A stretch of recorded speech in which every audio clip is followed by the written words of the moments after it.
En la saga Fallout, antes de que la gran guerra nuclear acabara prácticamente con todo el mundo, Estados Unidos vivía en una era retrofuturista, donde los robots servían martinis, los coches funcionaban con núcleos de fusión, y las familias vivían en suburbios con electrodomésticos de diseño futurista y una fe ciega en la ciencia.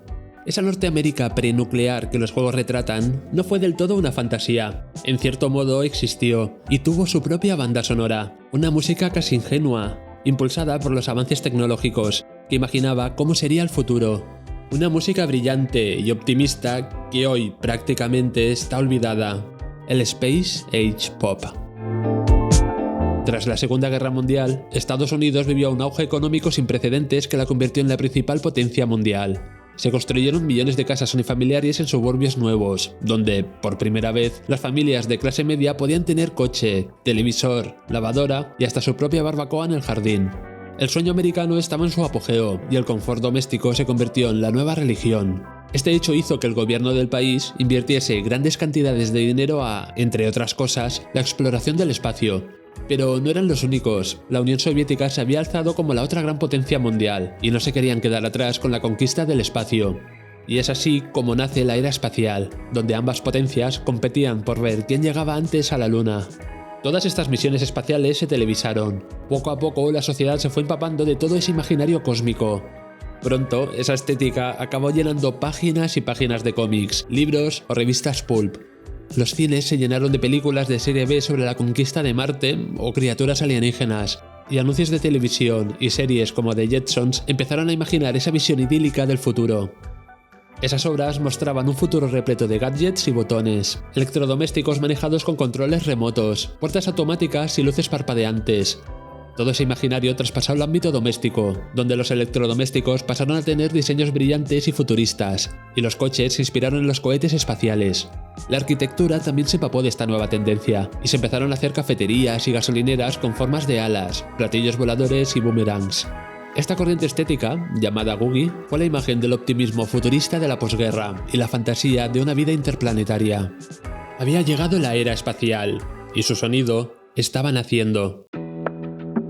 Durante los años 30 y 40, las big bands dominaron la escena musical. Eran orquestas de jazz ampliadas, con secciones completas de metales, madera y ritmo, pensadas para los grandes salones de baile.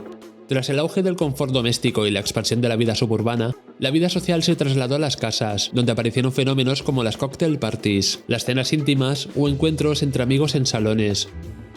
Así nació el easy listening, una música instrumental, melódica, pulida y sin sobresaltos, con melodías suaves y arreglos cuidados, pero pensada para crear un ambiente sofisticado y no desafiar al oyente. Se convirtió en la música de fondo de la vida moderna americana.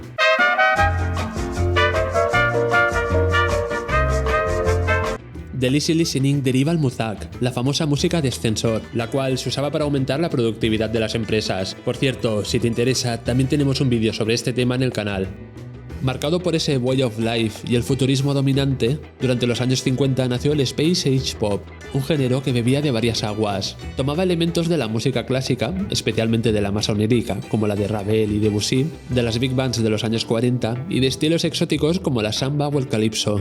A este batiburrillo le tenemos que sumar la inclusión de instrumentos electrónicos como el theremin o teclados electrónicos como el Hammond.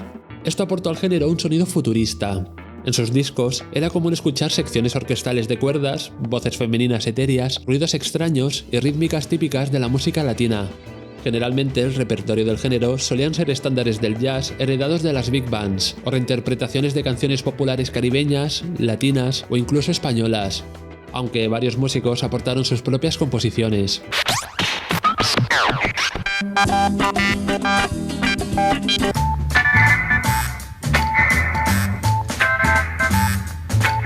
El género se desarrolló en paralelo con la música lounge y está muy relacionado con ella. De hecho, también se le conocía como Bachelor Pad Music, algo así como música para solteros modernos.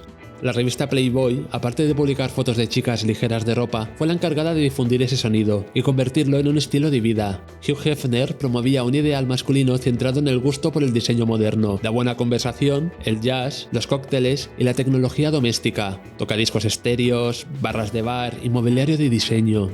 Los lectores de la revista no querían bailar rock, Querían invitar a alguien a su apartamento moderno, servirle un martini y poner un disco que impresionara. Y la música lounge y el Space Age Pop se convirtieron en la banda sonora de esta vida hedonista, elegante y futurista. Si el género te parece peculiar, espera a ver sus portadas. Los diseños de sus carátulas plasmaron esa visión utópica y optimista del futuro. Viajes espaciales a Marte o a la Luna, efectos calidoscópicos o mujeres flotando en el espacio. ¿Qué hay mejor que parar tu viaje astral para tomarte unos cócteles con unas coloridas extraterrestres? Estas portadas tan llamativas dispararon la popularidad del género, entraban por los ojos antes que por los oídos, y en cierto modo vendían más el estilo de vida que la música en sí. Conforme se iba desarrollando el género, se empezó a ramificar en varios subgéneros, algunos de ellos tan o más interesantes como él, y uno de estos géneros nació de una manera muy curiosa. A finales de los años 50, Hawái se convirtió oficialmente en el estado número 50 de los Estados Unidos. De la noche a la mañana, el archipiélago pasó de ser un enclave remoto a convertirse en el destino soñado de la emergente clase media americana. En uno de sus bares exóticos tocaba cada noche Martin Denny y su conjunto música lounge para ambientar. Durante una de sus presentaciones nocturnas, notó que los sapos cercanos coreaban al ritmo de la música. Cuando la banda se detenía, los sapos también lo hacían. Denny y su grupo comenzaron a interactuar con los sapos y a imitar cantos de pájaros y otros sonidos de animales, cosa que encantó al público. Había nacido la exótica, un género que combinaba melodías tropicales con sonidos de animales y percusiones inspiradas en músicas del Pacífico Sur y Oriente, con un fuerte componente latino.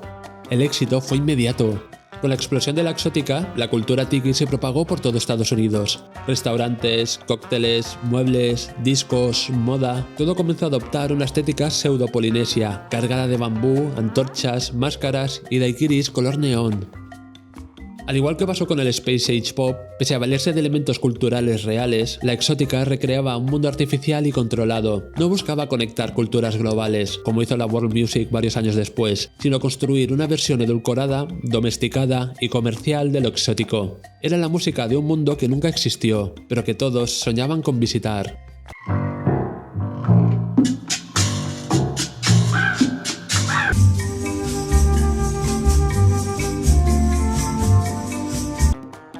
Otros géneros derivados del Space Age Pop, la exótica y la música lounge fueron el Jet Set Pop, marcado por la introducción de la bossa nova y las bandas sonoras al estilo de James Bond, o la música cóctel, la cual estaba pensada para acompañar la ingesta de martinis. Solían ser tríos de piano. Pero, ¿quiénes fueron los artistas más destacados? El primer disco en tener esa estética y sonido espacial fue Music Out of the Moon, lanzado en 1947, obra de Harry Revel y Les Baxter. Este álbum fue novedoso al incluir un theremin para adaptar estándares de jazz. Se convirtió en un éxito y abrió las puertas al género, que se desarrolló durante la siguiente década. Les Baxter, quien debutó con este álbum, se convirtió en el pionero y maestro del género, y también probó con mucho acierto con la exótica.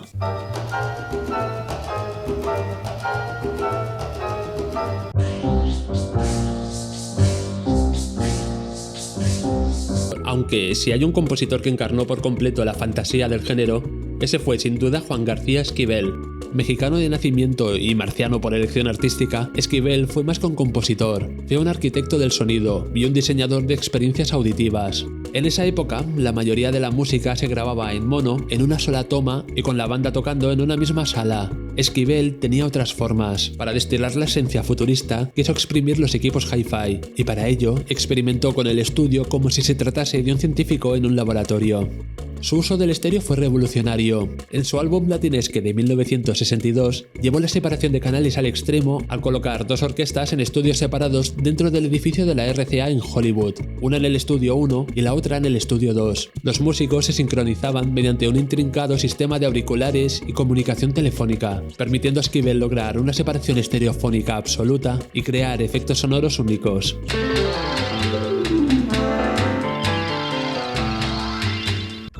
Aportó un carácter latino al género, que casaba sorprendentemente bien con los sonidos futuristas.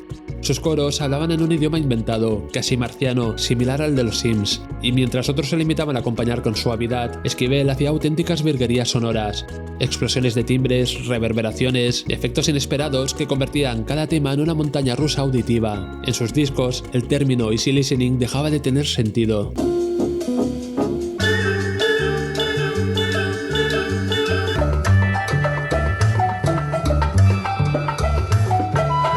Es una lástima que Esquivel no esté del todo lo considerado que tendría que estar hoy en día. Espero que el tiempo lo ponga donde tiene que estar. Desde aquí nuestro granito de arena. Otros artistas destacados del Space Age y la exótica fueron la inimitable Yma Sumac, Henry Mancini, Bruce Hack, Lucia Pamela, Les Paul o el inglés Joe Meek, de quien tenemos un vídeo en el canal. Como siempre, os dejamos una playlist en un comentario fijado de nuestras canciones favoritas. Además, os recomendamos este libro, editado por Libritos Jenkins, si queréis completar información de este género, que lo tenía todo para convertirse en el género del futuro, hasta que un nuevo género lo frenó en seco. En 1963 el género empezó a dejar de ser cool. Los jóvenes comenzaron a mirar hacia otro lugar, el Reino Unido. La British Invasion, con los Beatles a la cabeza, borró de un plumazo casi todo rastro de aquel way of life. Los chavales ya no querían evadirse de la realidad con ficciones tropicales ni fantasías cósmicas, sino conectar con la realidad y transformarla. La guerra de Vietnam, los movimientos por los derechos civiles, la psicodelia, el rock, todo ese nuevo clima hizo que aquella música elegante y fantasiosa pareciera superficial e incluso ridícula. El futuro optimista de Esquivel o Martin Denny se volvió obsoleto en una sociedad que ahora exigía autenticidad, crítica y ruptura. En tan solo unos años, el Space Age Pop pasó de sonar al mañana a quedar congelado en el pasado.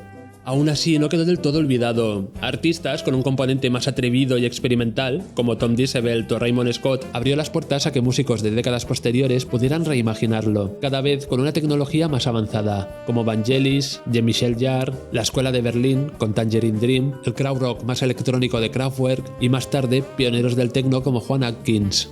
Aunque a diferencia de estos, el pop de la era espacial no quiso ser intelectual. No nació para ser analizado, sino para hacernos soñar. No buscaba profundidad conceptual, sino pura evocación instantánea. Y quizá por eso encaja tan bien con el mundo que habitamos hoy en día. Como en Fallout, el Space Age Pop quedó atrapado en un futuro que nunca llegó. Escucharlo hoy es como abrir una cápsula del tiempo olvidada, no para recordar el mundo tal como fue, sino para contemplar, con cierta envidia, lo ingenuamente optimistas que alguna vez fuimos. Gracias por ver, nos vemos en el siguiente vídeo.